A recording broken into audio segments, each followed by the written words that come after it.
It's about getting into schools and talking to young people, because, you know, I know that people can change. And it's about talking to people and getting them to understand and perhaps step back from violence and prejudice and whatever. And we just need to work together and keep on the good fight there. Absolutely. Hey there, guys. We are ecstatically happy to announce that we are associated with the Sophie Lancaster Foundation. The times are changing, and with the unfortunate death of Sophie, those changes have made a massive impact for the future. If Sophie was with us still today, I can guarantee what you are doing will still be reaching so many lives of young teenagers, young adults, and those who wish to be as different as possible. So thank you very much.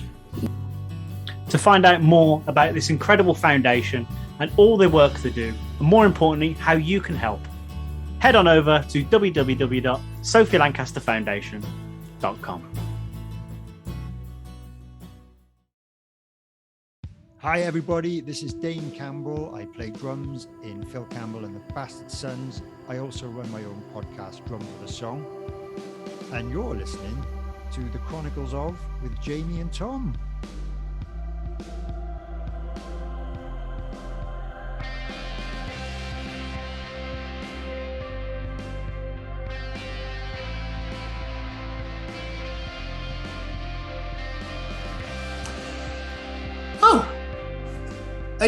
Are you all here?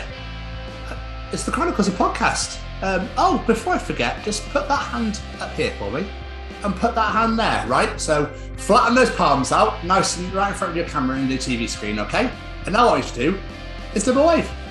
Hi guys, it's the Chronicles of Podcast. Jamie, I believe these right here, these Chronicles right here, like all around us right now, right here, are the Chronicles of Dane Campbell. You're damn skippy they are. The 32nd edition, isn't it? 32nd? Can you believe it? Oh my ass. I do believe that we should probably get this this show on the road. I think we should. Sweet, I'll drive. Hit it!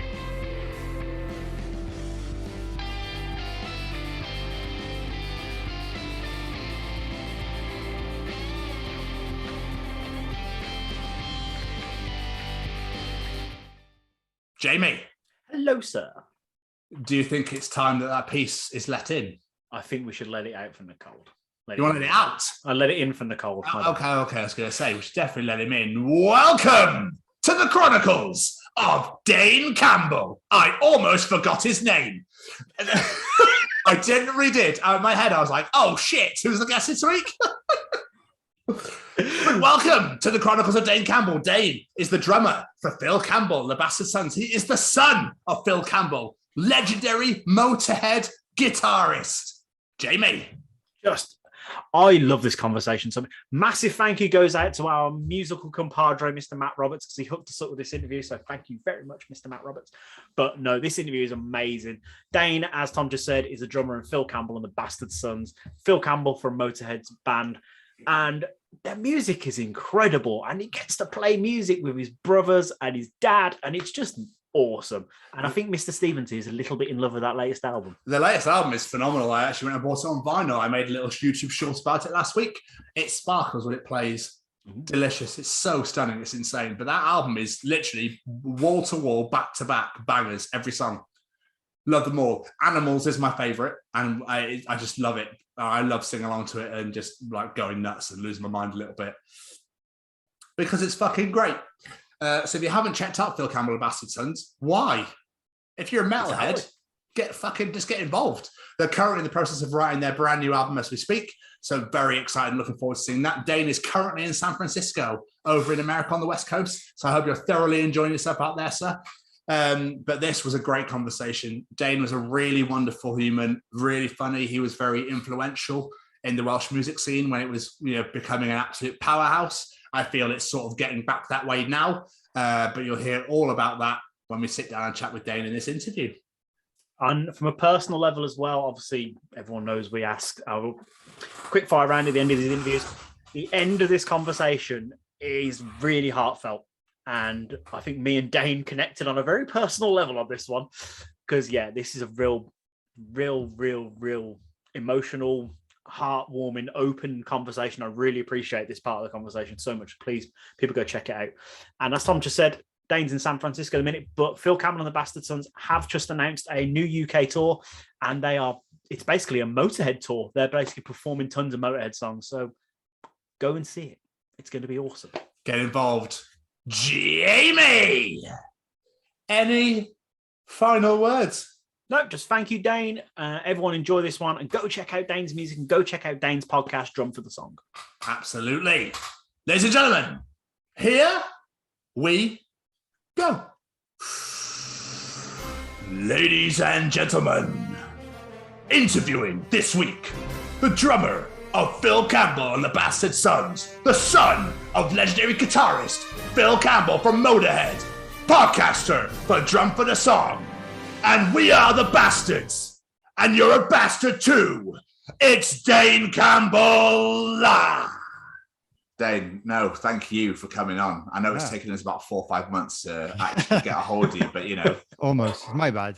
Busy boy. You're a busy boy. Don't worry about it. It's fine. It's not an issue. No, I think when you first contacted me, I was just about to go on tour, I think, or something like that. Or I had my crazy month of overtime or something like that. It was November. It was November. That would have been it. Yeah. Cool. But yeah, I'm loving the fact that you've got 2 guitars, a bass, and a drum kit in the background. It's great. I love that. Yeah. This is my multi-purpose room. This is where I do my podcasts from. Obviously, I store my guitars here. I don't have any drums in this room. I've got a cross trainer and a bench, and I've got a load of retro games consoles. Oh, no way. Which ones? Which ones? Yeah. How much time have you got? We've got I like that answer. No, well, it's kind of mainly the ones that I grew up with / were around since I've been a kid. So I didn't have them all when I was a kid. Some of them I bought in the last few years. So Sega Master System, Sega Mega Drive, Sega Saturn, Sega Dreamcast, NES, SNES, N64, GameCube, Wii U.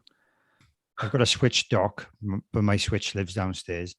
PS1, PS2, PS3, Atari Jaguar. That's the oddball. Okay. It's rubbish. Don't buy one. Xbox 360. Damn, dude. Don't have time to play any of them ever, but I'm exactly the same. I've got several consoles, never play them. They're there if I ever want. The idea was like this: if I ever had the lads over, this would be the entertaining room. They've come since I've lived in this house. COVID didn't help. They've been over once. Oh, no way. It was a fun 2 hours. Of which one should we play? Which console? Now which game? Exactly, I know.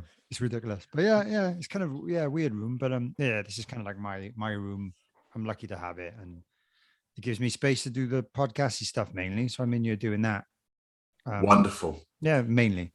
Good. Well, yeah. Sorry, but I didn't mean to interrupt you there, but we will obviously get down to the nitty-gritty and we'll get into all that sort of stuff. Basically, what happens is Jamie will introduce you and lure you into that false sense of security and be like, come on, Dane, it's okay. You can be with us. It's fine. And then we just absolutely bombard the living fuck out of you with questions. How does that sound? Sounds great. Wicked. I like being on the other side of it because I obviously normally do what you guys do. Yeah.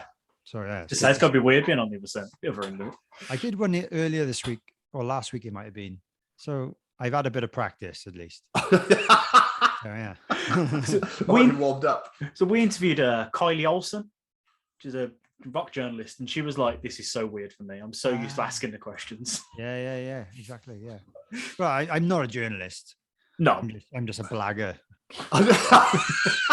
The Welsh are good at that, aren't they? I'm a blagger who plays drums. I blag that a little bit as well. Right, let's do this intro. Yeah, cool. Ladies and gents, today we welcome a man who, for a living, hits things as hard as he can. He's a podcaster, a musician, and a bastard son. The son of legendary Motorhead guitarist Phil Campbell and drummer for the Bastard Sons, and also host of the Drum for the Song podcast. Today we bring you the Chronicles of Dane Campbell. Welcome, sir. It's a Thank pleasure. you for that wonderful introduction. No problem. Thank you. Like I said, Dane, lay into the false sense of security. I'm ready for whatever this year. Well, whatever you got, give me what you got. Let's start with the really important and hard-hitting stuff, which is, how was your pandemic season? Well, I still feel like it hasn't ended, to be honest with you. I agree. In a way. It opened a lot of doors for me. That's when I started my podcast, Drum for the Song. Even though it was an idea in my head prior to the pandemic, it kind of gave me the time to materialize it and realize, it's not actually that difficult. I don't actually need that much gear to at least start. But that was like the highlight of it. Obviously, the massive downside of the whole thing was I couldn't play any shows with my band or any of my bands. I had to get a job, which I'm still doing, which is what I mean by I still feel like it hasn't ended. Even though we have played some shows last year, I think we did about 20 shows. I was doing it for a living before the pandemic, which is amazing. I'm very grateful to be in that position. But yeah, I'm waiting for more shows and mainly festival season to happen, before I can officially, comfortably, take the dive and leave the job. Hope my boss isn't watching this. We're not live, so you're okay. I mean, it'll get released in a couple of weeks or so it might have happened by 2 weeks' time, maybe, but who knows? I'll definitely still be working here then. Yeah. Hopefully. You might be in your notice period though, so it won't be so bad. Yeah, I'll when you can do that thing on Facebook. I've never done it, but you can share it with people, but exclude certain people. I've never done that before, but maybe this is the time to do that. Obviously, I'll help you guys promote it. Oh, when the time comes, it way it helps, doesn't it? And I know what it's like. You spend hours making it, and then if the person who is the guest does share it at least once, it does help. It does to me. Yeah. The fans of that person is who you want to listen to this. So yeah, exactly. Yeah. So I'll do what I can, guys. Thanks. Oh, too kind. We've only just got started, Dane, so you're way too kind. Oh yeah, it's all right. Yeah, I guess. I'll do it anyway. But take us back to young Master Campbell. Was music and drums and whatnot always your plan for life, or is it just something that just happened? I wouldn't say it was always my plan at the time, but yeah, music was always in my life from a young age. I got introduced to the drums very early. I was playing pub gigs with my dad's cover band at the time, I think since from the age of 6. Oh, wow. I wasn't I wasn't the drummer for the gig, but I'd go up and do a song or two in replace for their drummer. So yeah, I was kind of doing that from a young age. I don't think I really knew what I wanted to do for a living. I still don't know, but like I said earlier, before you started, I've been blagging it for a while. I've had various other jobs, since leaving school and uni and stuff, but there was no other career path that I particularly wanted to go down. And because my dad had done it professionally my entire life, I guess it made me realize that it was possible. Whereas I think there are many other people that love playing music, performing, writing music, but some people might think, oh, well, to do that for a living, only a very small minority of people get to do that, which is true. I think the stat is very small. But I guess I'm in a unique position to, be in a band with my dad, which gives us the head start over other bands starting out. And we admit that, and we know that is a massive benefit to us. If we played exactly the same music, but didn't have my dad in the band, I'm sure we'd struggle quite a lot to kind of get anywhere near where we've got now. So I'm really grateful for that opportunity. But prior to this band, I've been slogging it out since I was a teenager in originals bands. I never really stopped. And yeah, it was a lot harder doing that, not having my dad in the band. Yeah. But yeah, we did it. Yeah. For anyone interested, I was in a band called Said Mike and a band called Straight Lines. And we did a few tours, and we played Download Festival, and so we did some great things. We did South by Southwest in Texas. We did some amazing things, but not to the degree where I could earn a living from it. Yeah. But obviously, your dad being a famous guitarist, what was it that sent you towards the drums? Yeah, I don't know if it was him or me, but my oldest brother, Todd, who plays guitar in the band, he's 4 years older than me. And I think by the time I was, looking at the kind of instruments, he was already playing guitar, and he was showing that he was quite good at it. He's very good now, and he was when he was younger. But I remember dabbling on the guitar, and I got introduced to the guitar in the same way. At some point, I got introduced to a drum kit, and I think, like, I don't remember because I was so young, but my dad must have felt that I had like a natural ability, at least some natural rhythm and coordination skills that allowed me to learn the very basics early on. So I don't know whether he steered me in that direction or whether it was something that I chose because I was too young to really know. But since then, I've always dabbled with stringed instruments, and when I was a teenager, I really got into bass guitar more than like six string, and I still love it now. I don't spend enough time ever picking up this bass, even though it's sitting right behind me. I used to spend a lot of time when I was younger, and I went to university and did a music course, and I chose bass as my instrument. So at some point I was taking it very seriously, but I just never really played bass guitar in a band. But prior to that, drums until I was about 15, and then I kind of like, I like playing bass as well. So I did bass and drums, but I was always playing drums in the bands. So yeah. What I find absolutely mental is that at the age of 6, you were, rhythmically learning drums and loving music, when I was just eating mud and spinning a lot. I don't know what else I was doing. Maybe I was doing stuff like that, but I could play a fairly decent rendition of All Right Now by Free. That was like my song. And what else was it? Oh, and we did like Knocking on Heaven's Door was the other song I used to play with them. Kind of like a slow ballad version, Yeah. I'm sure you've heard the Guns N' Roses vibe. But they were the two I always used to play, and I guess it just evolved from there. And I started my own band with a few guys who were slightly older than me when I was 13. So that's when I kind of had my own band, and we started gigging from around that age, I think, and playing in the school concerts and the competitions and stuff. Yeah. So, have you been heavily influenced by your father, or did you try and search other avenues of yourself? Like, were there other types of music and stuff you were into when you were growing up? Oh, absolutely. I think earlier on, I was heavily influenced by what music he obviously showed us. But when I think my first CD I ever bought, it was 2 CDs I bought, very random, AC/DC Back in Black. And that was just my dad recommending it. And then the other one I bought, totally random. You guys fans of Megadeth by any chance? Yeah. The old guitarist, Marty Friedman, who was like considered, the kind of the best one they've ever had, I suppose. One of his solo albums, which came out in the early 90s. Random choice, but called True Obsessions. I think my dad must have recommended it. They were my first CDs, but then when I guess I became a teenager and I had friends in school that were also interested in music.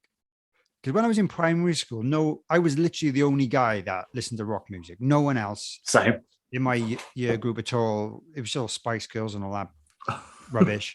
I think my family were the only family that never owned the Spice Girls album.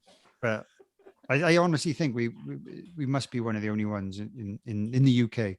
But yeah, and then I met other friends who were getting into bands like Nirvana, and because I'm from South Wales, bands like the Stereophonics. A lot of people loved that, and that was their gateway to guitar music. And so then I met other people that got into that, and it was around the time of like new metal, I guess pop punk, and I was into all of that stuff, which was completely independent of anything my dad was aware of or showed me. And then I guess that's where my music taste developed and pretty much stayed. If you were to quiz me on like my favorite album, they're probably albums from that era, I guess. And I think it's similar to a lot of people, I guess. The music of their youth is their favorite. Oh yeah, absolutely. Yeah. So I was definitely influenced by him and stuff. He showed me, like, I grew up. I remember we had like a cassette in the car, and it was like Deep Purple, a band called Angel Witch. He's an angel witch. That was the song. Yeah. That's the only song I know. But that was on a tape in the car. And obviously we listened to a lot of like Motorhead stuff. I'm trying to think. That was it. And then it was. And then my brother was into music before me, so a lot of my taste came from what he was into, and I'd hear it as well. And we were into like the virtuoso guitarists and stuff, like Joe Satriani and Steve Vai and all these people. So I was really into that. So I was like, I couldn't tell you the age, but I was like sitting at home watching those videos live of those bands. I'm not, amazing musicians, and I was watching that before really I got into, commercial rock, I suppose. I was into all this stupid instrumental stuff, but yeah, I'm sure it helped musically. I can't play like any of those musicians, but it definitely was inspiring. I reckon Steve Vai just came out of the room like, I just like this over there since he was just born. He's played guitar. He's a freak, isn't he? He's got a new album out actually, and it's as good as anything he's ever done, I think. And if you're into that kind of stuff, check it out. He's got a new guitar with 3 necks on it. It's got like, I think 7-string bass, and then I think there's another one with like harp strings on or something. What? Like that. Yeah. But apparently on his new album, he had to write a song. He had this idea to create this guitar and then wrote a song using that guitar. It's called the Hydra. Anyway, I'm just relaying a load of information that I heard on a podcast with him the other day. Still, I'm going to check that out though, so it works. That's amazing. Yeah, check it out. Yeah, it probably plays the bass with one hand, and then he's got his feet up playing the harp bit, and then there's like just all parts of the. Yeah, it's ridiculous. Yeah, and and apparently, like, he recorded a song with one hand. What? Stuff like that. Yeah, I know, it's crazy.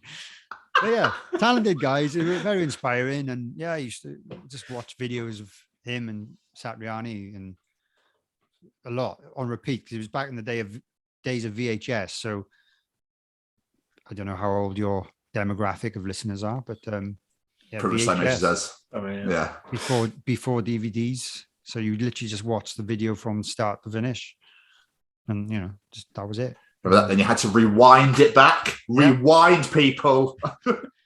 wait for it to rewind, not just instantly click. Yeah, crazy. But yeah, good times, and I think it was good to be influenced by that stuff. When you decided to take up music professionally, I want to do this, I want to be in bands, was your dad like supportive of that, or was he like, don't fucking do it, son, I've been there, don't do it? Yeah, to be honest, he never really tried to steer me down another path, and he was always really proud of the music like me and my brothers were producing with our various bands, and he always tried to help out by showing his mates and stuff. There was a few opportunities I think he helped us get, but it was a different, even though we were playing rock music, it was a different kind of genre. So as you guys might be familiar with, you get people that are like in the metal industry, and then people are in the classic rock industry. But like we were playing like modern rock and like in indie-ish rock. It was like a different world. So it was very limited how any of his contacts could really help us out. But he never said, no, you don't want to be doing that, you want to be a doctor, or like he never tried like saying, you got to think of a career. And like I said, I'm 35 now. I've blagged the last five or 6 years as a musician. Yeah, but I was working jobs before that. I used to work in a music shop in Cardiff, selling guitars and stuff like that. I did that for 7 years. I did a bit of like teaching. I'd say teaching. There was this period when I finished university before I started working in the music shop where I was looking for work, and I was doing a bit of drum teaching, a bit of like like a substitute teacher kind of thing, when you go into a school and cover their I don't know what the word is now, but I did that for a little while. And then I got the part-time job in the music shop, and I just ended up staying there. And then it wasn't until we started the band with my dad, and then we worked it out, and I was like, oh, maybe it was a weird position because we wanted to play shows, but to be able to be available for those shows, it was hard for me to keep a full-time job. So I had to take the plunge at some point and think, right, can I survive financially looking at the next year of our bookings and stuff like that? And I just took the plunge and we did okay. But yeah, it's tough. But yeah, it's worth doing. End of the day, though, you only get to live once, so you might as well just enjoy it. Go live it. Just go do it. Yeah. You know, whether they're shows to 50 people or 50,000, who gives a fuck? You're still getting to play music. Yeah, if you enjoy it, no matter who you're playing to or what, as long as you're enjoying the music you're playing. I don't know if I advocate playing music you don't enjoy playing, because I know some people who have done that. I don't think I'd be willing to do that. But yeah, if I'm sat behind a drum kit, though, it's the actual moment of playing, whether you're performing or not, it's just great. It's one of the best things, the best feelings, I think. I can imagine. I recommend it. Talking about, you mentioned one of the bands you're in earlier, Straight Lines. Obviously, playing with your brother Todd. How was that, starting a band with your brother? It was a bit of a weird one. The birth of Straight Lines, if I explain to anyone, me and the singer Tom, we were good friends in school. He was one of the guys that I met in school who was also into music, and then he started learning guitar, and we ended up forming a band called Said Mike, blah blah blah. And then we done that band for a while. We did a few tours. We supported a band called the Blackout. Yeah, you guys are familiar with them. Kids in Glass Houses. I think we did a gig supporting a funeral for a friend and things like that. We were starting to kind of get somewhere. And we'd written like 10, 12 songs with the intention of recording our first album. Just before we went into the studio, two of the guys who were in the band decided to leave. Oh. And we were like, this is a bit of a bugger. Me and Tom were like, I'd say 90% the main songwriters between us. We were like, well, let's just go into the studio anyway. We were going to record with my brother Todd, because that's what he does for a living, as well as being in a band. He records bands and produces and stuff. So we thought we'd go into the studio to record that album. I actually played bass on that album, which is pretty cool, on most of the tracks anyway. Bit of rhythm guitar. And then we formed the band Straight Lines from there, changed the name, thinking, well, you know, it's only half the original members. Let's just change the name. It was a stupid name anyway. So we thought we wanted to take it a lot more seriously. So our friend who had just finished uni in Middlesbrough was coming back to South Wales. So we were like, right, that guy can play guitar and he can sing really well. Let's see if he wants to be in this band. And he was up for it. And then we were like, well, we need a bass player now. And then I don't know how it happened, but my brother Todd must have either volunteered or we asked him, do you fancy playing bass for this band? Even though he's a very good lead guitar player, I think he saw the challenge and the kind of, I think he liked the music. He thought the music was good. And so he ended up playing bass for a few years. And then that guy I mentioned, James, a few years later down the line, after we'd done all the stuff we'd done, and it was kind of on a bit of we did a first European tour, and we didn't play to that many people, and we lost, you know, quite a lot of money doing it. And I think he decided, right, I can't do this forever. I need to get a job. So he left. And then Todd moved from bass to second guitar. And ever since then, my other brother Tyler's just been filling in on bass as and when we've played the odd show. So it's kind of cool that we all move around. But that's the story of Straight Lines. Lots of good music, though, for anyone who's into the kind of modern rock, not too heavy, not too screamy, very catchy, I hope. It is really good. I was listening to some earlier. Oh, thanks. So I feel like you were, well, this is quoted from my friend Matt, who you know very, very well, who obviously gave us this interview. He said that you were quite influential in the Welsh music scene in regards to, you know, supporting the Blackout and supporting Kids in Glass House and that sort of thing. Oh, well, yeah, influential. I don't know if that's the right word, but yeah, we were one of the bands at the time. There was a little bit of a buzz in our area. There was a lot of bands doing well, like the bands you just mentioned, that were playing all the big festivals and doing headline tours. And we never got to that level, but we got to the level where we were opening for these bands. Yeah. And we could play like a headline small club tour ourselves-ish. We got to that level anyway. But yeah, I think we were quite respected at the time. I think a lot of people saw us as we used to get the term underrated a lot. Everyone used to say, "Oh, we're really underrated band," because we never really got the opportunities that people thought that we kind of deserved, I suppose. But that's not my words. But lots of reviews said that, and a lot of other guys in bands used to say how underrated we were. But it didn't really ever come to much. But yeah, I think it was just the quality of our music seemed to stood out. We were like, a lot of people used to say we were a bands band. A lot of bands used to listen to us in their tour vans and stuff.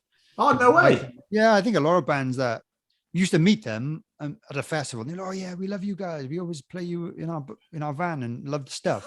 So it was like a lot of bands were appreciating our music, but it was just, we never really got the radio play, which I think at the time was very important to get you out to the masses. Yeah. I think we had a video or two on Kerrang, but I didn't get played too much. And yeah, I guess we did a few tours, but we didn't do any like mega tours or have any mega like size tours either, really. And I think it just got to the stage where I think when James left, it really kind of put us on a bit of a downer, and we lost the momentum that we'd built. Yeah. Time. Nobody's fault, but it just, I can completely understand why he left after the tour we did. It was like, we thought, oh, this is going to be great. We're supporting a band. We supported a band called Sonic Boom 6. Not sure if you're familiar with them. Brilliant band. Lovely guys. They treated us really well. It was their headline tour. And yeah, it was good.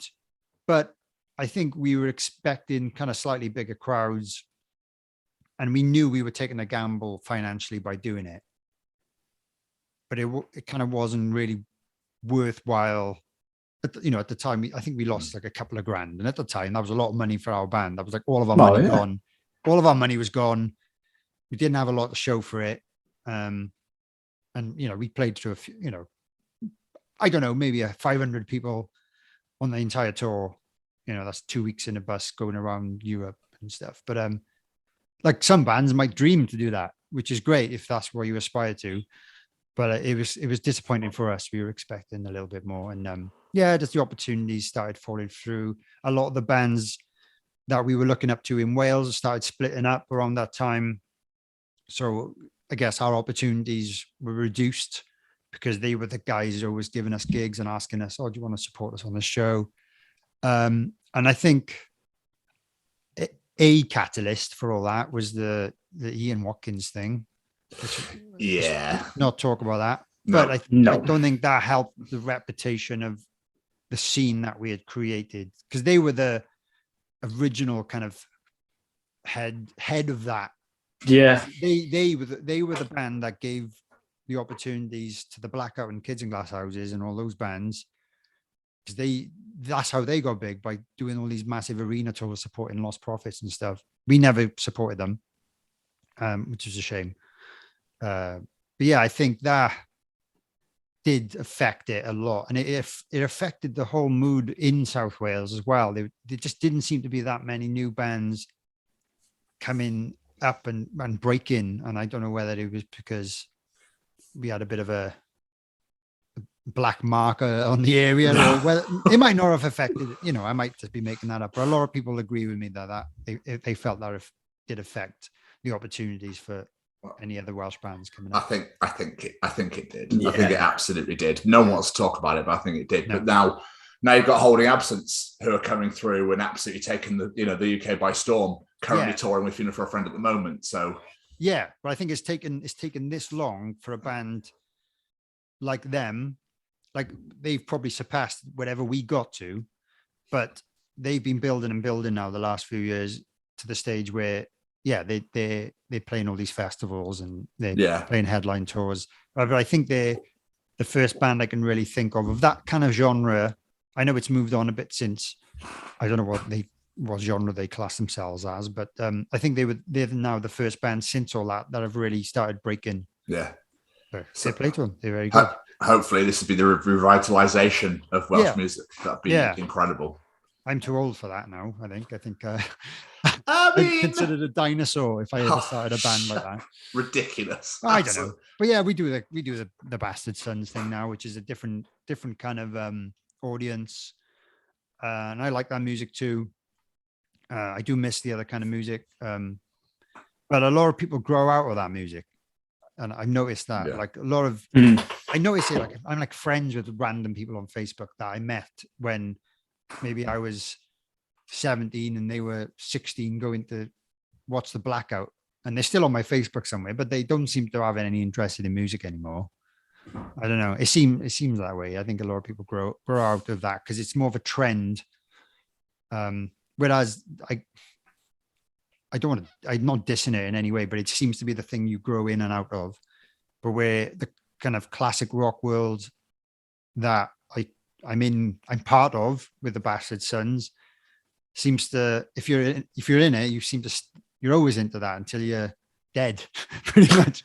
Because you go to one of our shows and sometimes you get 3 generations. You get the kind of 60-year-old guy, you get his son who's like maybe in his 30s, and then he brings along a little teenage kid, and it seems to be more of a lifelong style of music that once you're into it, you're into it. And I think with the kind of screamo, emo, kind of other genres of rock, and more of a stage in your life. Yeah, perhaps you might still be fond of that music when you're older, but I don't think it's kind of something you keep up with when you're 50. I don't know. Maybe I might be totally wrong. I get what you're getting at, though, especially the classic rock. You're absolutely right. Yeah. Like my favorite band in the entire world's Kiss. Like if I go to a Kiss gig, you see people twice my age, half my age. Yeah. It's whole family. I took my daughter once, and I've also been with my mom before. So there you go. Yeah. There you go. But would you do that for? Well, you might do. I was going to say, would you do it for a band like Funeral for a Friend or something like that? Would your mum go and see Funeral for a Friend with you? No, probably not. No. You might take your kid. Maybe. Yeah. But yeah, you know what I mean. I know what you mean. But just what we were talking about then with Welsh music, I did put it in my question to bring it up, because if you think about it, there's a hell of a lot of great rock bands or musicians in general that come out of Wales.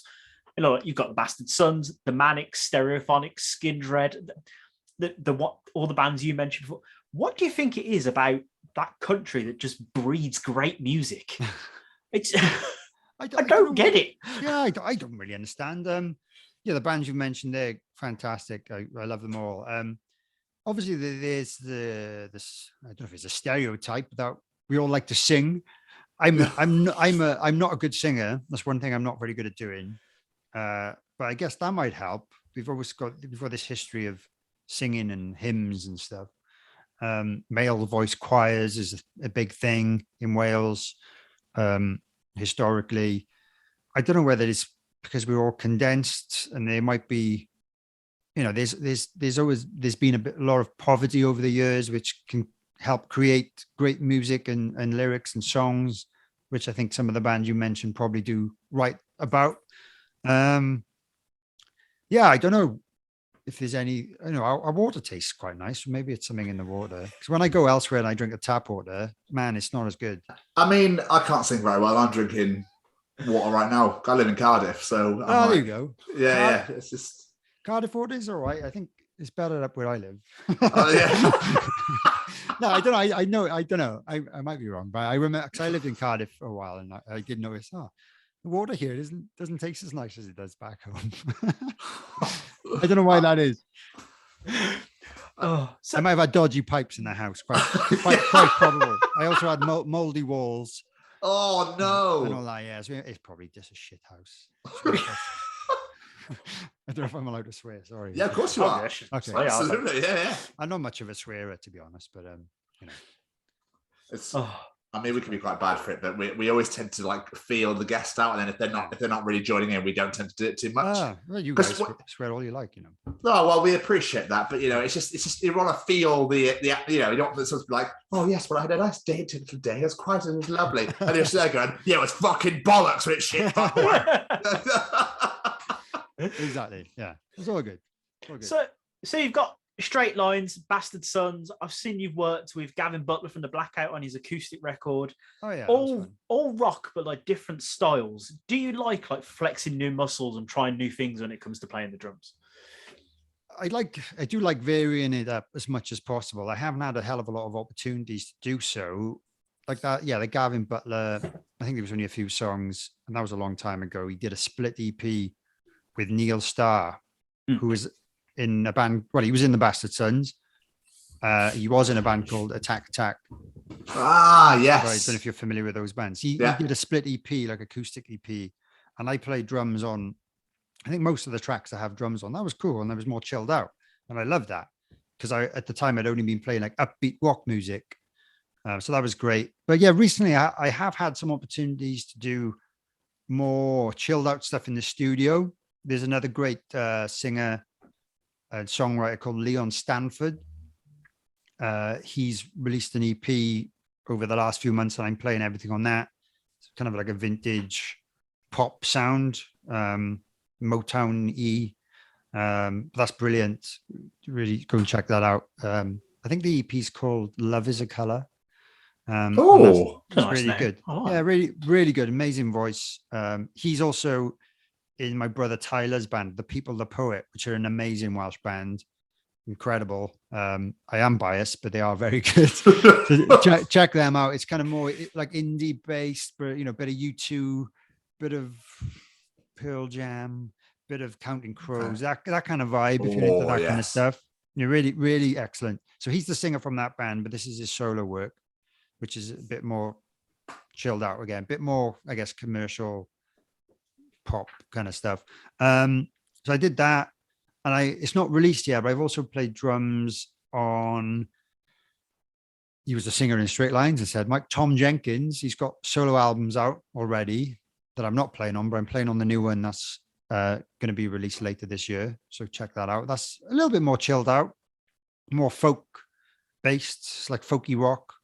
And he's going to be touring later this year. I think he's playing 2000 Trees Festival. Oh, nice. If any of your listeners are into that, go and check out Tom Jenkins. I won't be playing because he's got another live drummer, but yeah. I'm on the record playing some tracks. Oh, yeah, sweet. I'd love to That's play awesome. I'd love to play. Like, I've never really played much metal on drums. It's not really like the thing I've ever really loved doing. But I was in a band a few years ago called This. Not metal. It was definitely rock, but it had some crazy stuff going on musically, and it was really interesting rhythms, time signatures, and it was a good challenge for me to learn that stuff. Unfortunately, we're not going anymore. I've always wanted to kind of learn how to play jazz to a less blaggable standard. I would now. Like, I talked to my friend Will, who's more into he's a great bass player, but he's into his jazz and stuff. And I've always said, let's get into a room with like a guitarist or a keyboard player and just jam and just see what comes out. But I'm not trained in that. No one's ever really taught me jazz. There's not a lot of cymbal work. Yeah. The main thing with jazz, it sounds chill, but it's the coordination of. It's just totally opposite to how I would play rock, like where the bass drum lands and where the snare drum lands, and just the improvisation I can do, but in terms of playing it authentically, and dynamically, like a proper jazz drummer would do, I really can't do that. So I would really like to go in that avenue and maybe get some lessons and get into that world maybe. But there's so many amazing jazz drummers out there. Like, it feels like I'd only be doing it for myself. I wouldn't be doing it to compete with other jazz drummers and expect to play in jazz bands and stuff. Maybe, but mainly for my musical satisfaction and just because I enjoy listening to it. If you know what I mean. Yeah, I just had an idea of, like, did you ever see the Dave Grohl Animal drum off from the Muppet Show a couple of years back? Yeah, I sort of feeling you with some jazz drums like that, like, I don't know, just all going at cymbals together. It's crazy. I don't know. I was trying to make it funny, but my brain just went, no, sorry. No, you should watch that. Anyone listening is hilarious, and anything involving Dave Grohl is pretty. I watched that movie the other day, Studio 666. I really want to see that. I want to see that as well. It was funny. It depends what you're expecting, but I really enjoyed it. I'm a big Foo Fighters fan though, so I'm fairly biased. They're playing themselves in it. So you've got they're not actors, they're not professional actors. So there's a few dodgy bits, but it's also like a spoof kind of horror film. So you can't really take it very seriously anyway. But yeah, it's worth a watch. Definitely. I do want to show that out. Yeah. So 2006, your dad starts The Bastard Sons. How does this come about? 2016, maybe. I can't read my own handwriting. That was a long time ago. I can't read my own handwriting. I was going to say I can't remember what happened in 2006. Let's cross that one out. So 2016, your dad starts The Bastard Sons. How did that come about? Yeah, well, we were already jamming together we were technically called Phil Campbell's All-Star Band prior to this point, right? That's a great name. Yeah. It was mainly covers, and we did a few festivals. We did Bloodstock Festival in the UK and something in France, and we did a few headline shows in between Motorhead's very busy schedule at the time. So we were trying to fit it in, and I was still working in the music shop at that point. And yeah, there seemed to be a bit of interest in there, and more people found out about the band. There was a bit more interest. And then unfortunately, Lemmy passed away, which obviously turned everything on its head. Obviously, my dad struggled with that for a long time, but we eventually made the decision to take the band a bit more seriously. And we thought, let's write some original music, but let's change the name and start afresh, so people don't just assume we're this cover band. We still play the odd cover every now and again, but we've got 2 studio albums out and an EP of original material at this point. We've just been recording our 3rd album, 3rd full length. So we've got lots of material out there. But that was it. The name, not much to do with me, I don't think. Someone suggested it. I can't remember who suggested it. I was like, don't know about that. It's going to be difficult to get on radio. It's going to be difficult for a lot of things with censorship and all that.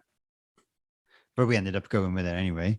And what happens when we get played on the radio, they can't even say the bloody name.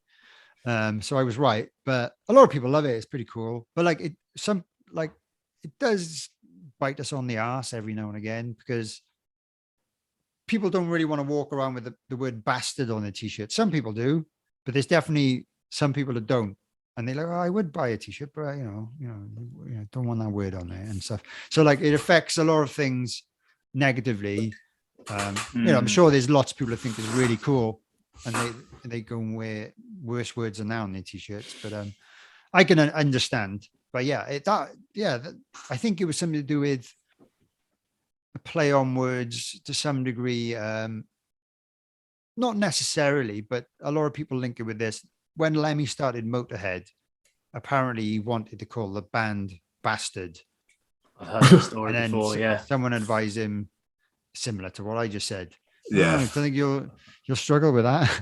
So it's kind of a little bit of a respect thing to Lemmy in a small way. And because we're 3 of us are actually my dad's sons, legitimate sons, it's kind of a joke, and a lot of people assume we're not, and it's a talking point, isn't it? And I just had this image of him, your dad saying the band name, and you lot turn around and going, Dad, who are you calling a bastard? Yeah, exactly. I wish I remembered the conversation. The conversation was probably on WhatsApp or something like that. You have a band WhatsApp. It was probably all to do with that. Most of our conversations and arguments are on WhatsApp these days. So I feel like obviously the passing of Lemmy then make your dad go, right, we're taking the shit seriously. Let's start, really getting ourselves out there. Yeah, well, I think we had to wait for my dad to figure out what he wanted to do, because it was a really tough time for him. I can't speak for him, and I'm sure he still struggles with it to this day. But huge loss, huge. Oh, it hit him so hard. It was it was so sad. And I guess we were like, well, if you're into this and you want to keep doing it, maybe we should try and do it more seriously and see what we can make of it. Prior to that, it was just like a little side project for everyone. Yeah. And we were all in different bands at the time, and it was like, oh, this is cool and this is fun. We get to play together. But yeah, it's become very serious since, and we've done hundreds of shows. I don't know how many, but you know, I on a normal year, which isn't COVID, we probably do 80 shows, 100 shows a year, maybe on average. We got a lot coming up this year, fingers crossed, if they all happen. So I'm really looking forward to getting back out there. So before we move on, obviously we just mentioned Lemmy a couple of times. He's known for being one hell of a character. Have you got any personal fun Lemmy stories? Fun ones. It's weird because, yeah, I've met him a lot of times. I've been to lots of Motorhead shows and, go backstage and all that, and everyone has their idea of what that's like. If you've got to think, when I'm backstage at a Motorhead gig, it's a family thing. My mum's normally there or whatever, my brothers, and especially when we were very young. So I think everything was a bit more chilled out. And maybe everyone was like, Phil's family here, got to behave. I don't know what it was like otherwise. But like Lemmy always used to have his own dressing room. My dad had his own dressing room mostly. Sometimes he shared with the drummer, Mickey. So apart from just going to say hello to Lemmy, I didn't really have many opportunities to really get to know him that well, unfortunately, which is really gutting now looking back. But there was a time in my early 20s, I think I was either in uni or I just finished uni. I went on tour with them for like 4 or 5 days in the UK, and I slept on the tour bus with the band. And yeah, it was fun. I was meant to be helping out. I did a little bit of carrying and bits and bobs. I wasn't really working. So it was more of just a piss up for me, really. Yeah. But yeah, that was a great experience. Literally staying on the bus with the band, and they had like an assistant guy at the time. And there was one night that I think we went out for drinks somewhere, got back to the bus, and it was just me and Lemmy chatting on the bus for half hour about, I guess he was asking me about me and stuff like that, and that was probably the only like intimate time I had with him, having a proper conversation, just me and him. So that was nice. I can't really remember what we talked about exactly because I'd had a few beers and stuff. But I remember it happened, but it wasn't a usual opportunity. And I remember, I think before that, a few years before that, I remember I used to be quite a lot bigger, fatter basically. I was an obese child, and when I was like 16, maybe 17, I lost a lot of weight, shed a lot of weight, and I showed up at a gig, and like he told me how great I looked, and that was quite nice of him to say. And he said he said he was proud of me or whatever, because I made a massive change to my physical appearance and stuff. So that was nice. But yeah, other than those times, I don't really have much, one-on-one kind of experience with the man, sadly. So I do regret. That's one thing I do regret is not, it wasn't really my choice. Oh yeah, I can't just barge in his dressing room. And hey, Lem, where you going? That's about the Jack. I'm only 16. Let's go. Yeah, exactly. So, and you got to think, like, most of these opportunities were either at like a big festival in the UK, or it'd be like a London show where there'd be so many guests and press everywhere. Yeah. They'd be like the busiest ones, or whenever they played South Wales, half my family would turn up, and all these cousins I didn't know existed would show up, and friends, and it was just mad. So like for that, for me to have any time chatting to Lemmy, it just wasn't really a thing, because he was too busy having photos with half of my family, because the only reason they wanted to come is to meet Lemmy or whatever, and get some free booze off the rider. But our riders are a lot smaller these days, so less people show up, so it's pretty good. So when you first recorded that first Bastards EP, were you quite nervous at all putting that first stuff out there? Because obviously no doubt there was comparisons to Motorhead and things like that with who your dad is. Yeah, I guess so. I think we were already receiving some negative feedback from like diehard Motorhead fans. Not all, like a lot of them love our band.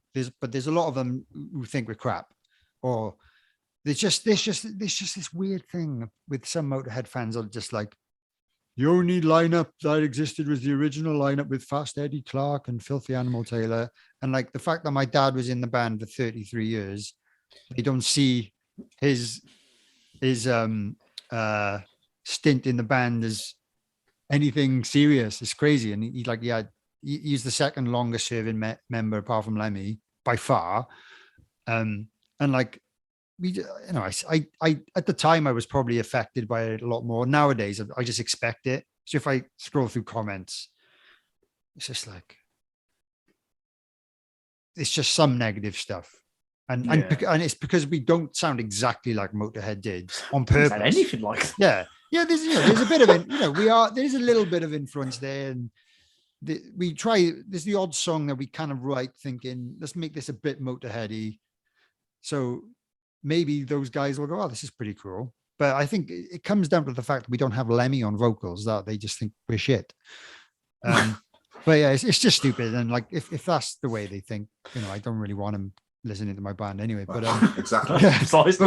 Yes, but we build up a lot of fans, shockingly, through people that didn't realize my dad was in Motorhead or whatever. And I guess that's the best way to build like a genuine fan base just off the music. If they see it see us at a festival and like what they hear, and then they find out later on that my dad was a guitarist in Motorhead, and they go, oh, cool. But if they like the music for what it was, and I guess that's what we're still trying to build up, is that kind of fan base.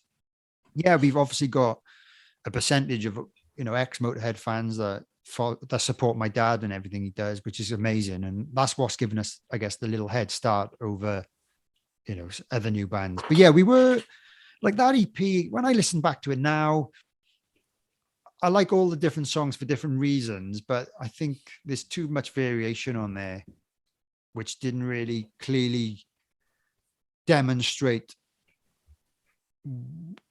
Well, I guess it did demonstrate how we sounded then, but now I think we've evolved a little bit and found our own sound a little bit more. But yeah, it was fun to record.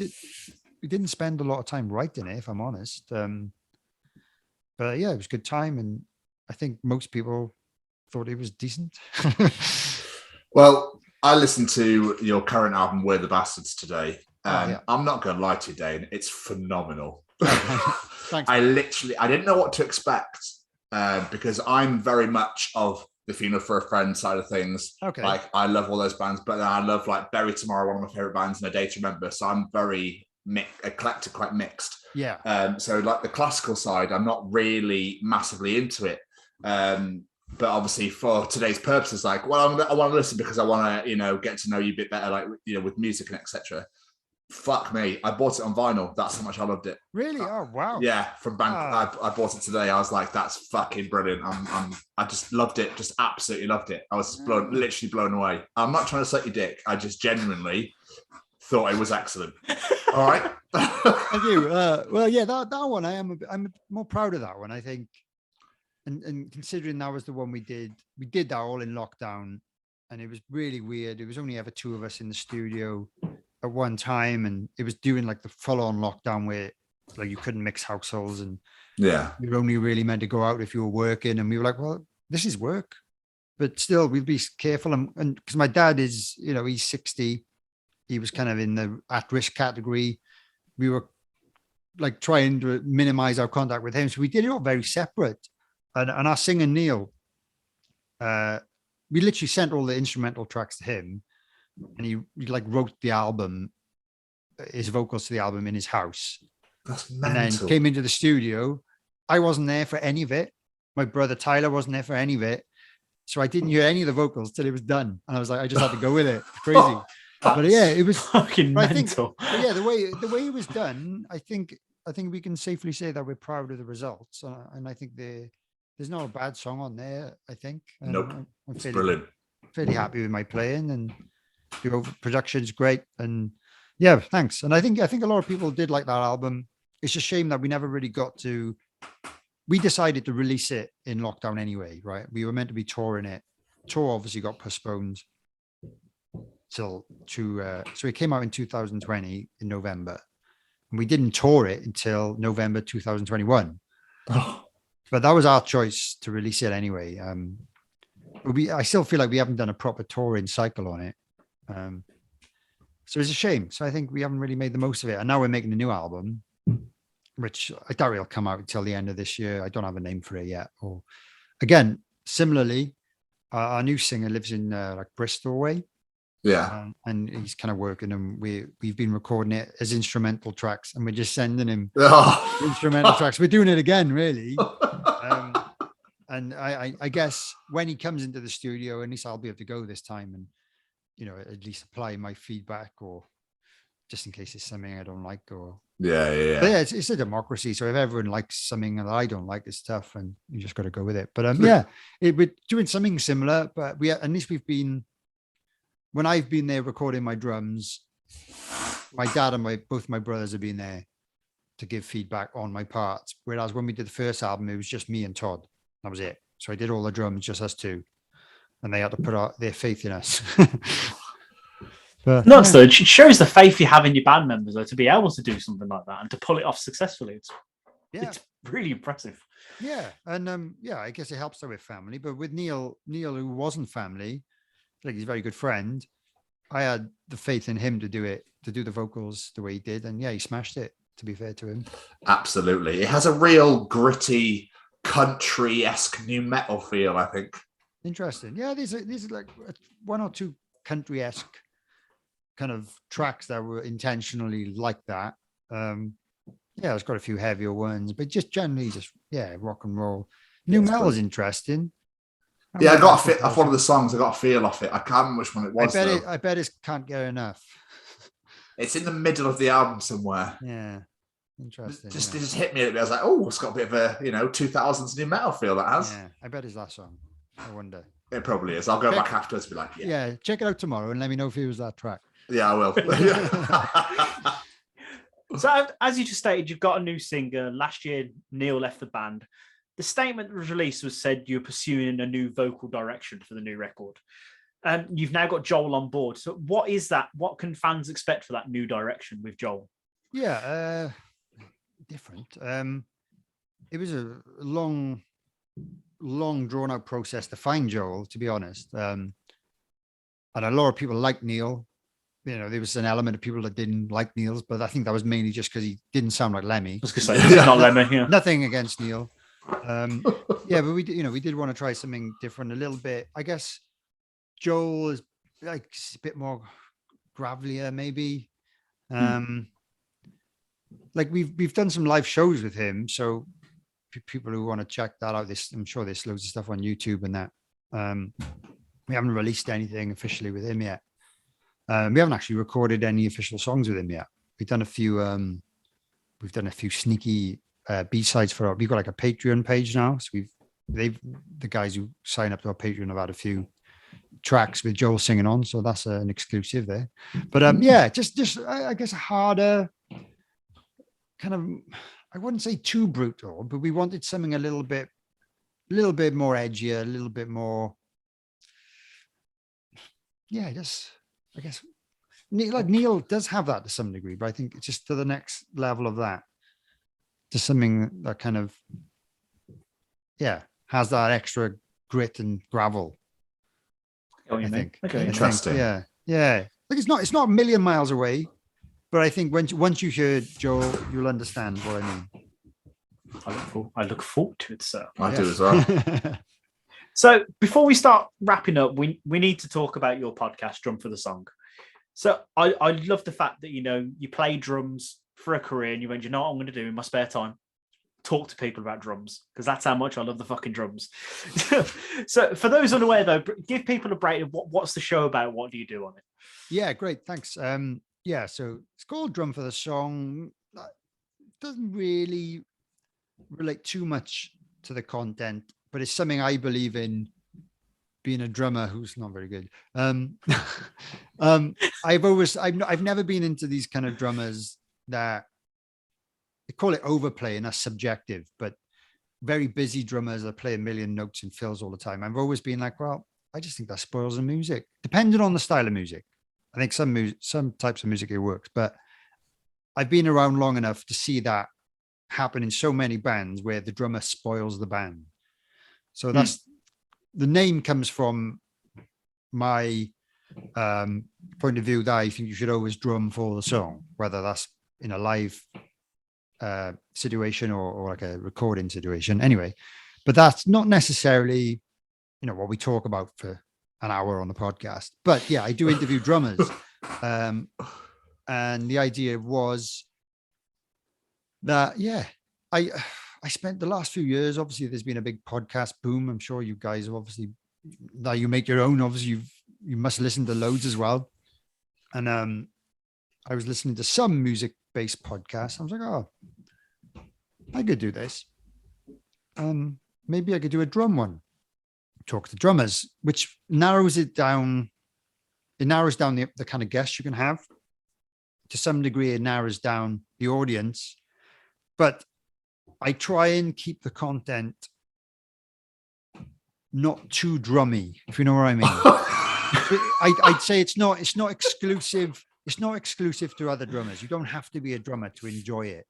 I would say most of my like active listeners that I interact with on like social media, most of them aren't drummers actually, but they're fans of the bands of the people that I'm interviewing, or just generally like hearing about famous musicians. So yeah, you really don't have to be a drummer to appreciate it. Yeah, we might spend 5-10 minutes talking about gear every now and again, or influences, but I don't think apart from the gear thing, that 5 minutes, you might be like, what the hell are they talking about? Coated Ambassador Remo heads or whatever. That might be gobbledygook to some people, but for the actual drummers, they are interested in all that stuff. But I keep that to a minimum. I mainly focus on music, the person plays, the influences, what got them into it. We don't, sometimes we talk about all sorts of stuff. Mental health has been an addiction has been a topic we've discussed on many episodes. We talk about the business side of things a lot, promotion and social media and how to improve that. So I think there's a lot for anyone to take from there. There's lots of funny stories, like touring stories, meeting famous people. Everyone wants to hear that kind of stuff. Just funny stories. We also, one thing I always ask about as well at the end of every episode, which gets everyone thinking, and they're not always expecting if they've never listened to an episode before. I ask them, if you could start your own dream band with yourself on drums, who would you have playing the other instruments, if dead or alive? And that's always really interesting because you get some really interesting, peculiar combinations of various musicians from various genres, and they stick them in a band together. So that's always a good way to end. And it's just fun, really. It's not, we talk about the odd serious thing, and normally in a helpful way, so that people can relate to if they know or know anyone going through similar things. I got one of my next episode, we talk about like depression, because he suffers with it himself.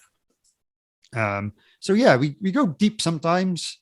So it's a bit of everything. But yeah, I think you need an interest in at least musicians to some degree to really enjoy the most of it. Obviously, if it's a drummer in your favorite band, you'll probably enjoy more of it. You'll know some of the musical references more than other people and stuff like that. But yeah, it's a gradual slog, I think is the word. It is very difficult to promote. I haven't tried a lot of advertising, but that doesn't seem to work. And I'm going on word of mouth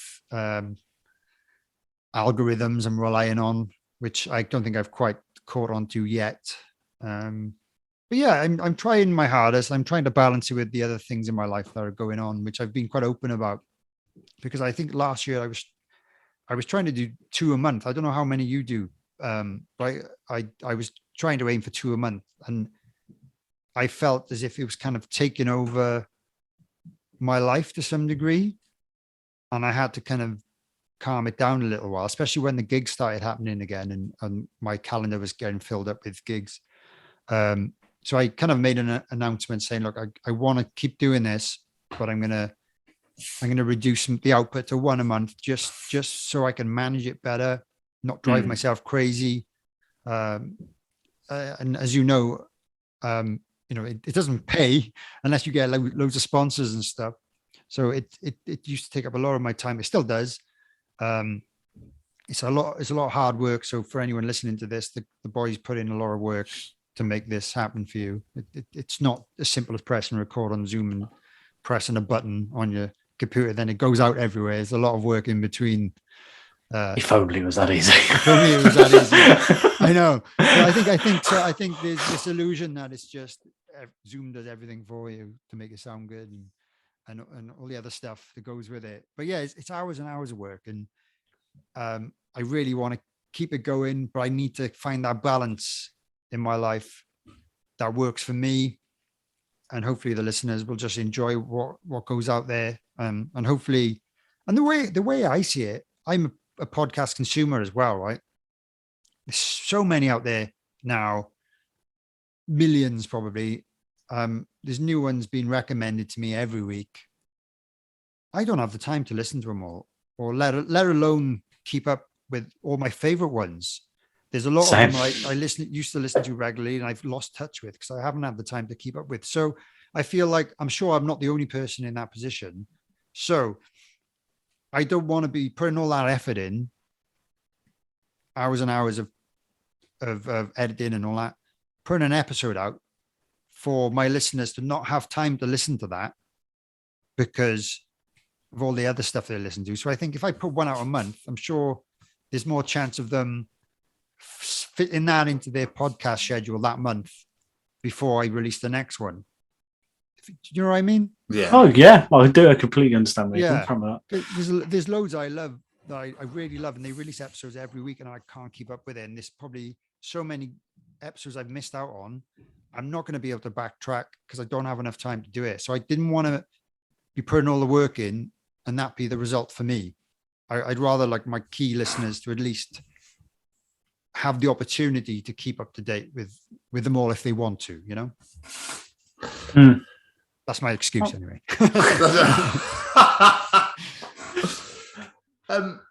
So just going quickly back to the Bastard Sons, you've toured with some unbelievable bands, unbelievable shows, Guns N' Roses, Saxon, Airborne, just to name a few. Like, that must have been an unbelievable feeling, and just like, we're playing, Axl Rose / Miles Kennedy as well. I saw, like, insane, dude, just insane.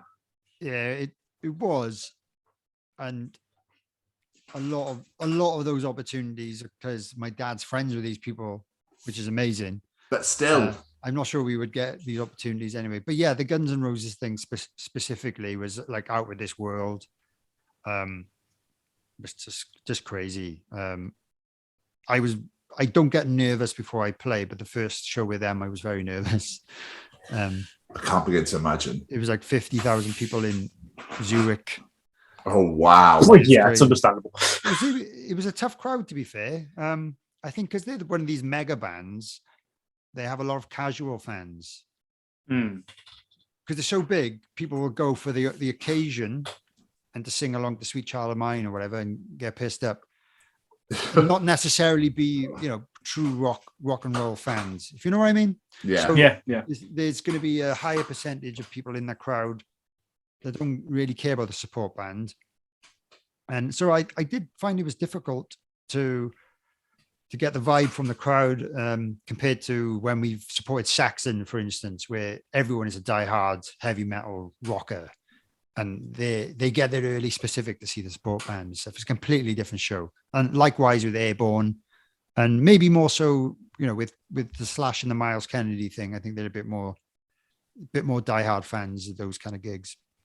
Whereas, Guns N' Roses, more casual rock fans, maybe they're not even that into rock music, but Guns N' Roses are coming to town. Let's go. It's 9 billion quid a ticket. Let's do it. But yeah, painfully accurate. It was crazy. We did 4 shows a few years back now. So grateful for the opportunity. But yeah, it was tough. Don't know if we gained many fans from it, but it was certainly an experience.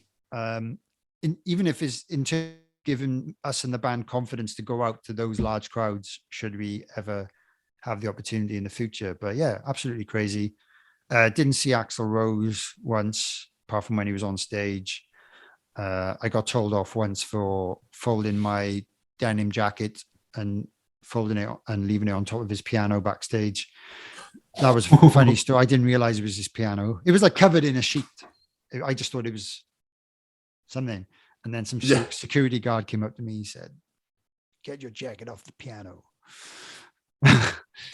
Don't know who I am. I drove for Phil Campbell of the Bastard Sons. I was just about to go on stage, and it was like a boiling hot day. And because I don't anymore, but we as a band, we tend to wear these like cut off denim jacket things. That's our thing.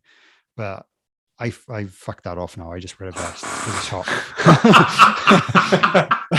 But yeah, so that was it. I just kind of like, cooling down a little bit before going on the stage in the 25-degree heat or whatever. And yeah, that was fun.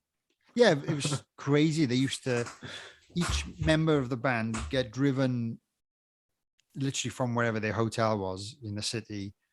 They'd all have their own like blacked out BMW or Mercedes kind of like SUV or whatever car, some posh car.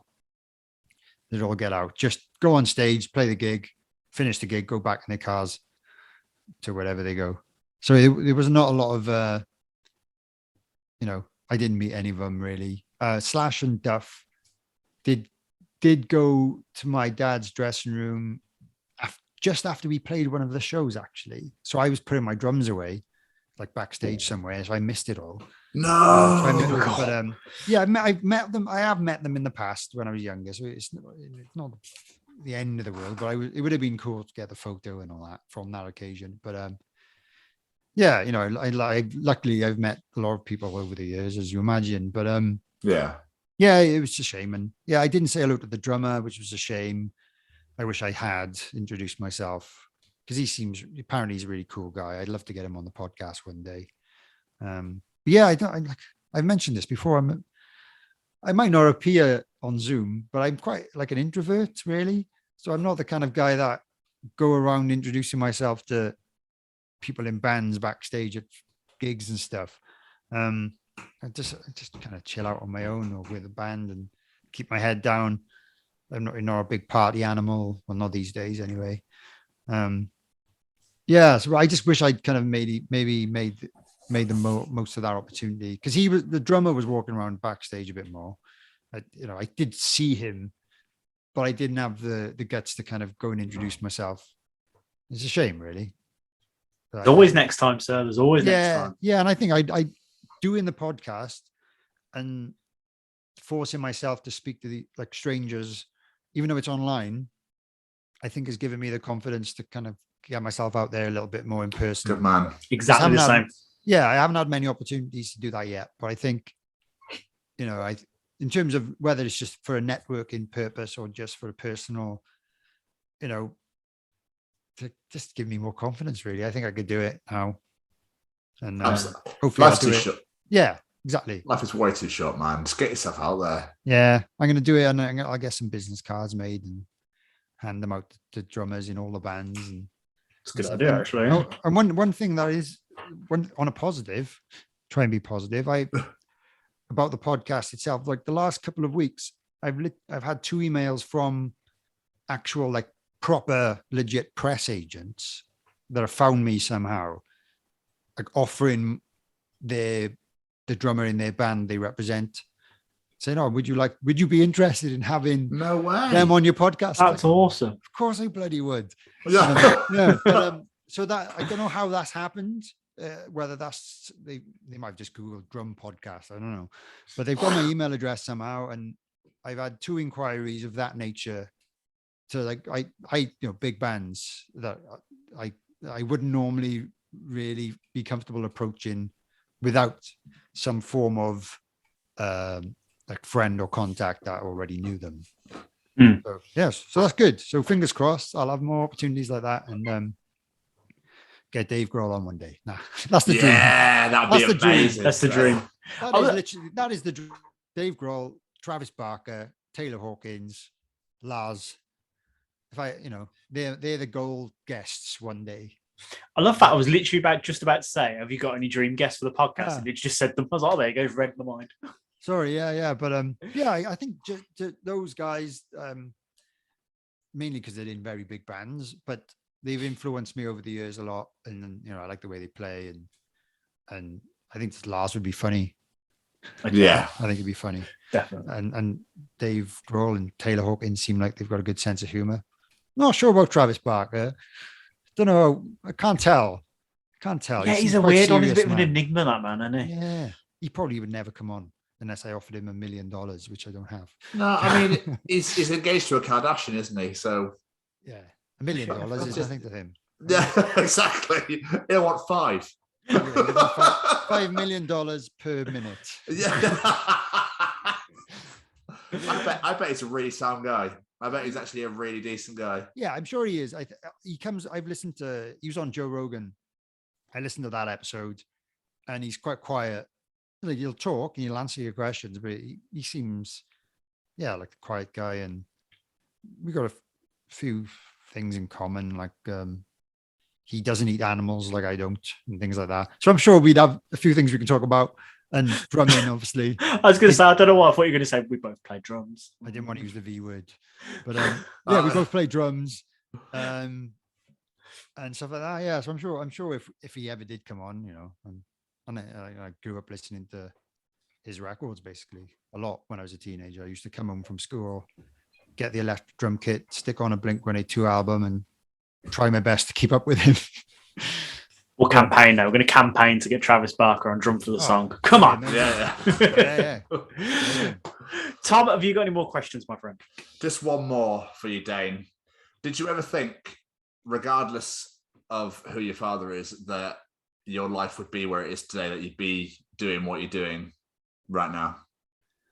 Yeah, good question. I always hoped, I guess, once I started doing stuff with the band Straight Lines, and we were actually, I guess, being offered opportunities separate to anything to do with my dad, then I was like, actually, yeah, maybe I can make it as a musician.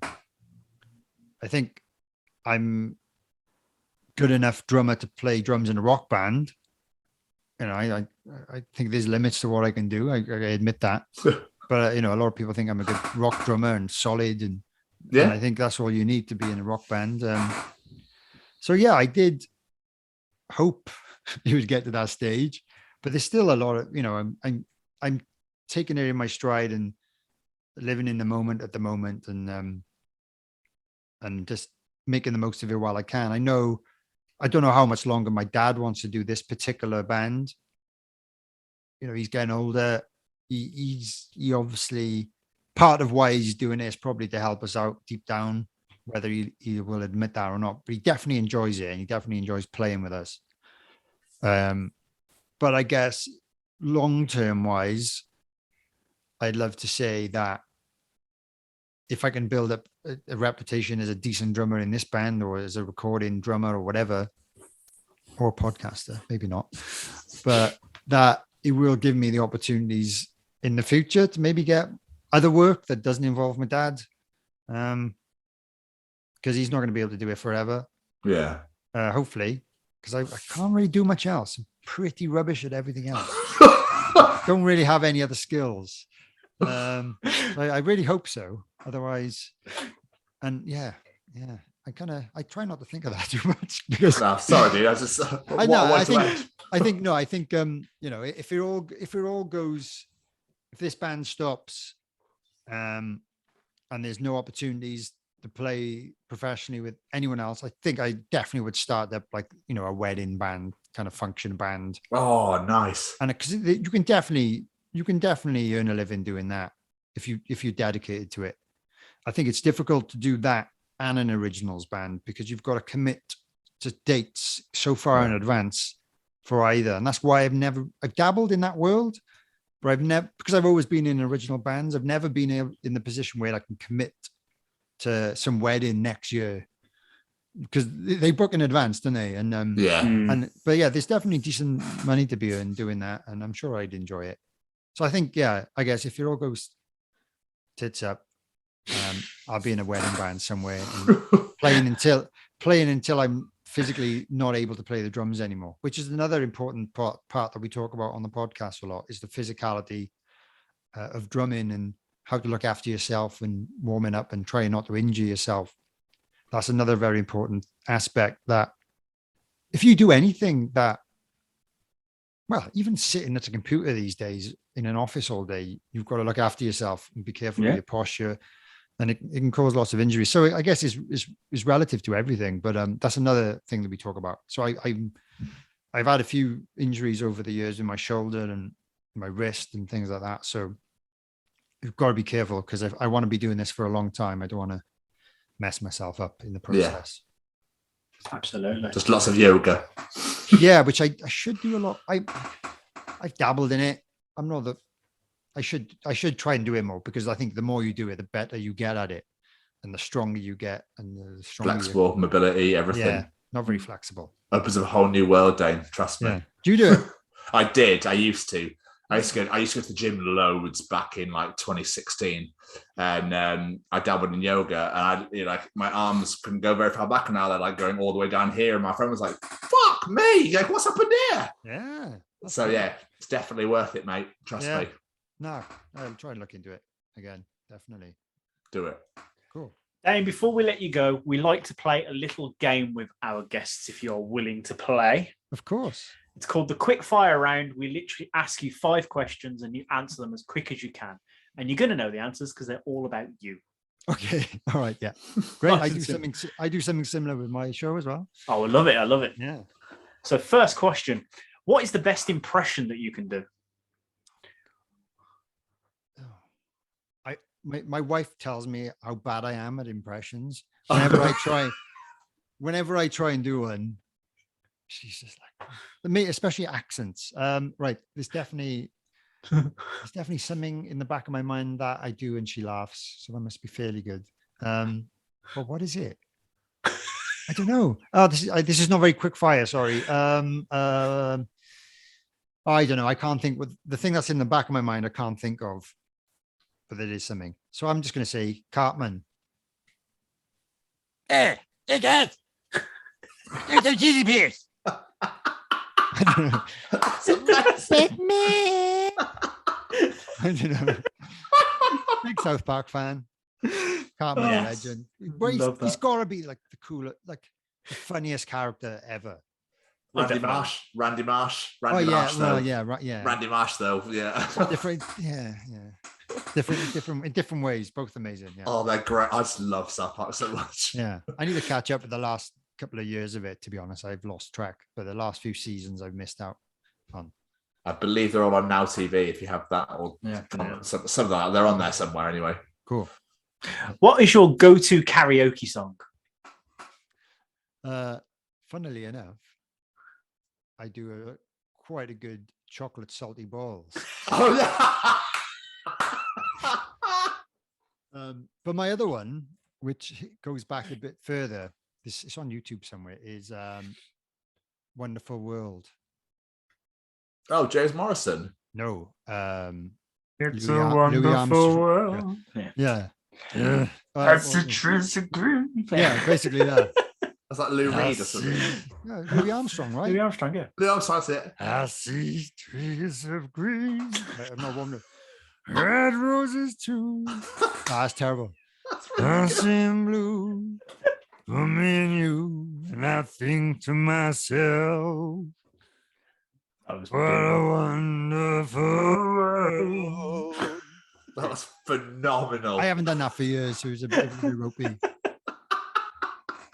I need some lager to yeah, absolutely warm up my vocal cords. Got some brains in you. Yeah. Who would play you in the movie of your life? Oh wow. Interesting. So there has to be someone who looks a bit like me. Dave Grohl.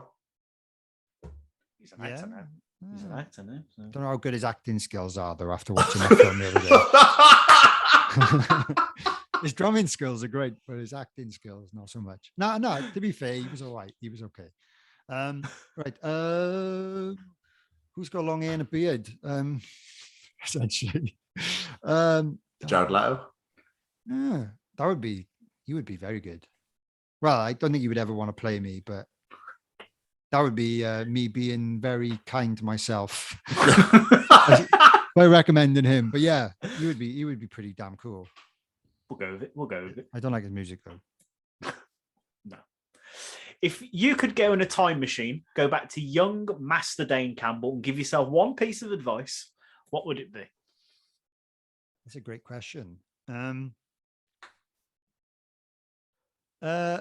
be honest, one thing that's like that's been affecting my whole life, to be honest, is the kind of weight thing. And I'm very conscious about that and my upper body. And then even though I've lost weight since I was younger, I've still got, excess stuff going on. Oh, I feel you, my friend. I'd rather not have.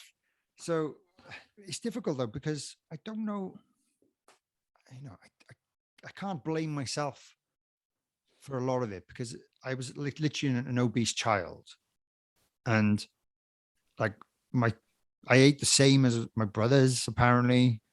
So I think it's a bit of genetics in there, bad metabolism and all that stuff.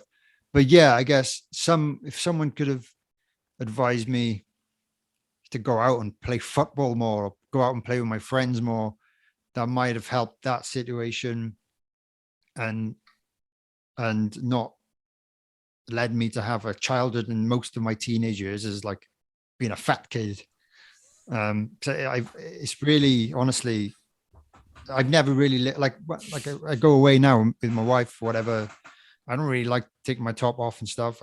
I'm really conscious whenever I do. I never walk around topless anywhere and things like that. It's really affected me. And I was like, maybe if I was never big as a kid and I had a bit more of a normal body shape now, not that I would need to be muscly or buff or anything like that, but just an average normal. Don't mind a bit of, a little bit of a little belly, but it's more the upper part I'm more conscious of, if you know what I mean. I don't know whether it's genes a bit, or, but that some form of advice which would have not allowed, which have prevented me to grow up with that kind of body, to be honest with you.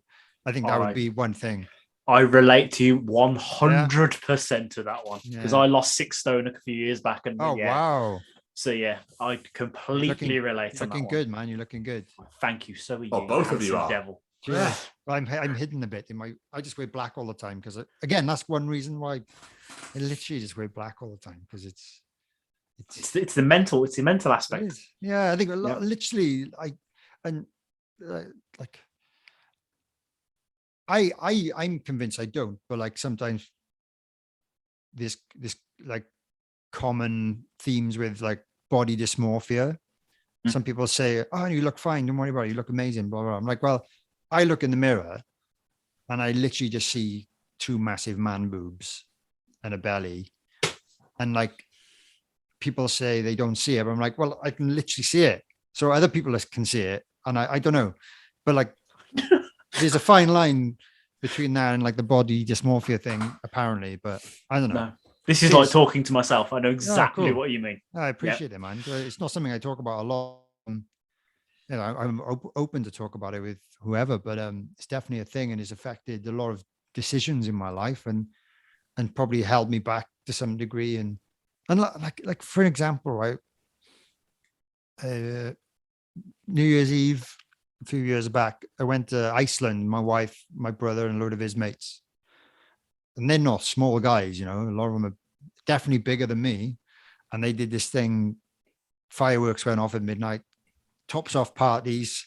That's what they do, take their tops off. And I was like, I'm not taking my top off. But like, there was definitely at least 3 guys way bigger than me, didn't care. But I'm like, I can't do it. I just didn't. I just filmed them.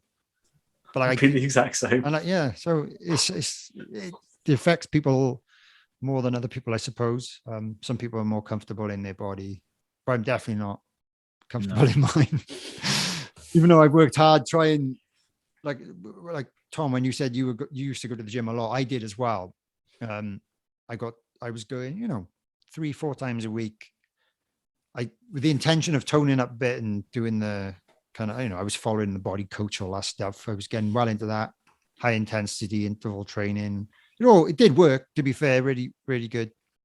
I lost a few stone doing it, but I just kept going. I wasn't seeing any results really after I shed the initial weight. Yeah. And then I kind of injured my shoulder, which kind of scared me because I'm like, well, I got to look after this shoulder because I needed to play drums. And I never really went back to the gym. I got like a few things in the house I can do, and I'm more careful, but I haven't gone back to a gym since then.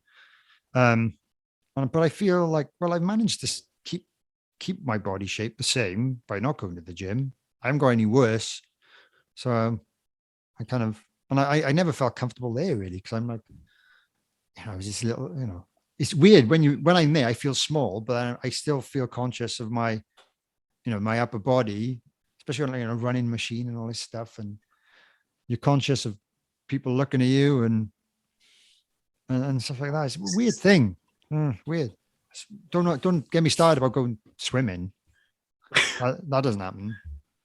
Even though I know it's really good for me, I just wouldn't do it because I can't do it.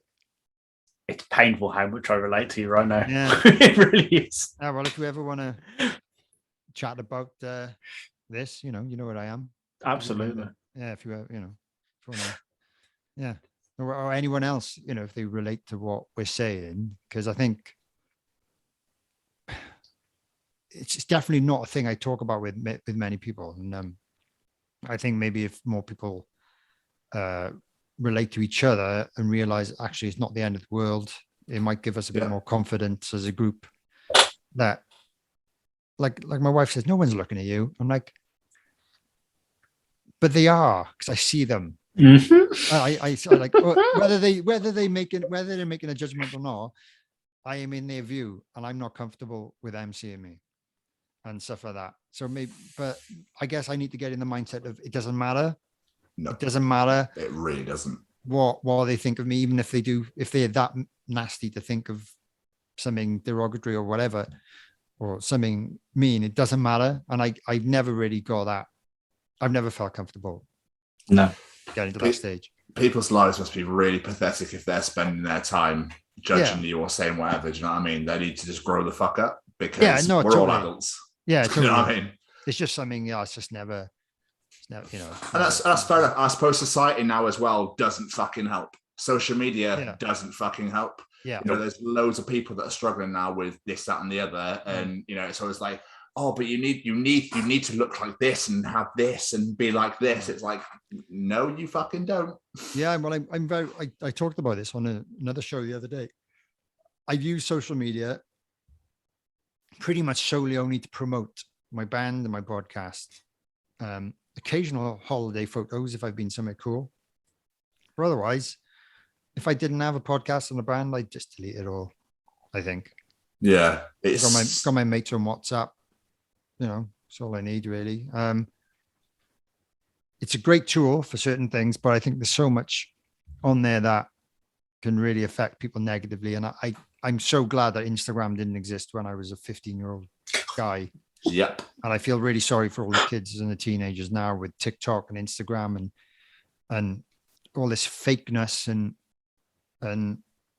it's just not nice. Like I'm old enough to realize real people don't look like this, or you don't have to look like this. But I think it's in their face constantly, and I really feel sorry for that generation now. That obviously part of it, I'm sure they probably spend more time on their phone than I do, and I spend a lot of mine, but they're still comparing themselves to these people, thinking, oh, I need to look like that. At least I don't do that. I don't think I need to look like a bodybuilder or anything like that. No, I just like to have a bit more of a flatter upper body. That's all. That's literally it. That's it. That's it. Yep, I'm exactly the same. Yeah. A little less hair on the back would be nice as well, but that's I can do something about that. It just hurts. We're all going to look like fucking aliens soon because all the Botox and the jabs and the cutting that. Everyone's going to look exactly the same. You know what I mean? So we just grow old gracefully. Yeah. And, you know, I mean, I'm ginger. People sit piss out of gingers all the time. Not so much anymore. You know, well, we're both. You know what I mean? But it gives a fuck. Who literally gives a shit? Do you know what I mean? Yeah. It's like, oh, you're ginger. Cool. Thanks for noticing. Yeah. What's wrong? Yeah. Well done. Stupid. Yeah, exactly. You're stupid, man. No, good. Yeah, we've gone off on a tangent, but yeah, I think it's an important talking point anyway for anyone. I agree. Else Absolutely like is. it. Yeah. I know it's nothing to do with music, but no. Yeah. But yeah, that's I'm not gonna lie, that was quite therapeutic for me just to hear I'm not the only one in this situation. I'm not gonna lie. Thanks, man. Yeah, well, yeah, you keep doing what you're doing. You look really great from here. So thank you, my friend. I can't. You both do. Yeah. Thanks. Thank you. I can't actually remember how many questions I asked now. I don't know, 3 or 4 maybe. 4. It was 4.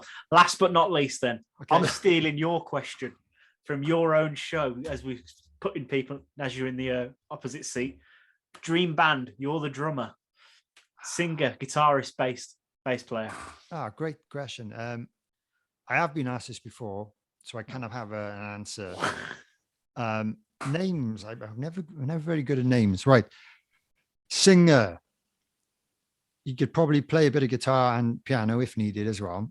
Daniel John Silverchair. Oh, great choice. Strong start. Talented MF. I said that. Very good. No, one of my favorite bands when I was younger. So cool now. Bass player. I want it to be a rock band because that's all I can play. I want it to be, you know, maybe slightly funkier. Cass Lewis, Skunk Anansie. Ooh, Solid. Again, one of my favorite bands when I was younger. Still going now. Very good. Actual guitarist. I'll just go with the one I said before. It does change because I love loads of I like guitarists, so many different guitarists for various reasons. But in terms of this band and it being musically interesting, slightly funky, but cool, I'd never know how to pronounce his surname. Mike from Incubus. Oh yeah, the dude with the curly hair. Yeah, he's got a weird surname, Isinger or Inzinger or something like that. But I know exactly what you mean, though. No, I know what you mean. I don't know. He's really clever. He's good with he's very experimental with effects, but he's also very experimental with chords. And I think he's quite out there in terms of producing interesting sounds. And I think it would work well with the bass player Cass. And yeah, I'd like to play along to that kind of music. I think I like something that has a good groove to it. I like Incubus again. They were one of my favorite bands growing up. Yeah. I love that kind of style, the kind of chilled out side as well as the really funky, upbeat side of them. But yeah, I think he is a guitarist. He's not like a solo virtuoso guy, but yeah, in terms of like the interest in chords and music that he used to write was great, and he still does. I'm sure, but the old stuff is better. Yeah, I agree. They went down. I feel they went downhill a bit, and then released 8, was it? And I actually quite like some of the songs on there. It was all right. But all I love, and I'll still love it to this, like to the day I die, is the "Are You In" bass line. Oh, it's just beautiful. Yeah, amazing. It's so beautiful. I just love it. Amazing, yeah, amazing stuff. Yeah, the whole band is incredible. In fairness, like their drummer is amazing, their bass player is amazing. Obviously, yeah, singer Brandon. Well, he'd be up there with my top 5 singers probably. This range is crazy. It is. Yeah, but yeah, good. That's my answer. No, beautiful. DJ. No, nice. DJ. And just for fun, what's the name of the band? I'm the worst. You've got to think of all the bands I've been in have got terrible names, so I'm not very good at naming things. Dane's disciples. Oh, What? That works. I don't know. I'm not religious, so I don't know where I got disciples from. I'm not a religious guy. Yeah, whatever, that'll do. We like it. Dave, this has been so much fun, my friend. Thank you so much for doing this. Really nice to meet you guys virtually. If I'm ever near wherever you live, where do you live, Jamie? Birmingham. Might be coming there later this year. Ooh, If you want to come to a show. Definitely. I don't think I got anything in Cardiff, but if we're ever, just give me a shout if we're ever playing, and it'd be nice to meet you in person and have a beer. Absolutely. Definitely. Sounds like a plan, my friend. Like my kind of guys. Definitely. This has been amazing. This is what we love about this show, making people feel like we're just sitting in a bar and having a chat. Yeah. So absolutely love it. I wish I'd brought a beer up actually, but That's all good. I'm sure there'll be future times where we'll obviously have you back at some point, Dane. Come on, let's be real. Yeah, please do. And we'll do it then, and we'll shoot the shit, and just we'll have a few little bevies, and we'll get a bit more in depth about we'll talk about whatever you want. Man boobs. Before we let you go, there any plugs, social medias, anything you want people to go check out? Yeah, I guess so. Right, so I've got the usual like Facebook. To be honest, my personal page, I try and keep personal, but I've got a Drum for the Song page you can follow, and I've got a group on there called the Drum for the Song official Facebook group. So if you want to check out the podcast stuff on Facebook, do that. Instagram, I've got a personal account, Dane_drums, and the podcast account is Drum for the Song, and the same for Twitter, exactly the same for Twitter. And I've even got a TikTok page that I don't use very much because I think it's bollocks. I literally can't stand the thing. But I there's a few posts on there, but to be honest, the posts are on the other platforms as well. But if you're only on TikTok, you can get me on Drum for the Song. But I just can't get any reach on there. It's rubbish. I don't. Yeah, we're the same. It's not the right platform for what I do. I don't think so. Yeah, that's pretty much it. I don't think I'm on anything else. And there's an official website, drumforthesong.com. If you want to find out more about the show, obviously you can get my show on Apple Podcasts, Spotify, all the usual other ones that not many people listen to, but apparently some people do use. Is it? I don't know, but they're out there. So yeah, check out the show really. If you don't mind, if you obviously listen to this show first, keep up to date with these guys' hard work. But if you've got time to check one of mine out, please do, and let me know if you like it. Do the whole Apple Podcast review, because that really helps more than you think. Yeah, I think that's it really. But thanks for listening. Basically, thanks for listening to me talk about crap. Hope you've enjoyed. Oh, Dane, you're such a kind and wonderful human being. Thank you so much for coming on my show. We really appreciate it. We've had an absolutely great evening. It's been wonderful getting to know you and stuff. No, thank you very much. Thanks for having me. Enjoy the rest of your evening, and I'm sure we will catch up again soon. Yeah, I really hope so. Keep in touch, guys. And, absolutely. Let me know if you need artworky bollocks and photos or any shit like that. So we probably will do, because we'll be plastering this everywhere in a couple of weeks' time. So sweet.